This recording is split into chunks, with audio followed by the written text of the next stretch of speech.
आणि एक महत्त्वाची बातमी येते। ग्रामविकास मंत्री पंकजा मुंडेंच्या कारखान्यामध्ये आज आग लागल्याची बातमी आहे। सुदैवाने कोणतीही जीवितहानी झालेली नाही। थोड्याच वेळाने आग विझवण्यातही यश आलंय। पण परळी शहराजवळ असलेल्या पांगरी इथल्या वैद्यनाथ सहकारी साखर कारखान्याला आज आग लागली आहे। यामध्ये बॅग्स आणि भुसा जळून खाक झालेला आहे।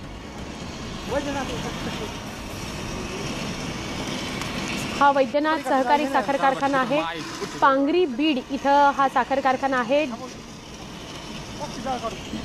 बॅग्स आणि भुसा जळून खाक झालेला आहे। आज ही अचानक आग लागली। थोड्या वेळाने आग विझवण्यात यशही आलं।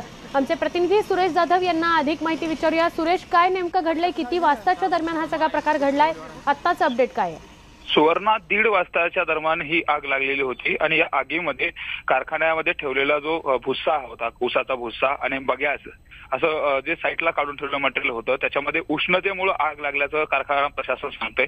मात्र आग ही भयानक स्वरूपाची होती। तिथले ते आगीचं रौद्ररूप धारण केलेलं होतं। मात्र अग्निशामकच्या गाड्या म्हणजे परळी नगर परिषदेच्या आणि कारखाना प्रशासनाच्या वतीनं तिथलच्या अग्निशामक दलाच्या गाड्यांनी त्या आगीवरती नियंत्रण मिळवलेलं आहे। अद्यापर्यंत तिथं कुठलीही जीवितहानी झाल्याचं वृत्त कळत नाहीये। मात्र आग मोठ्या प्रमाणात होती, त्याच्यामध्ये लाखो रुपयाचं नुकसान कारखाना प्रशासनाचं झाल्याचंही सांगण्यात येत आहे। मात्र आगीचं कारण काय आहे अद्याप समजलेलं नाही।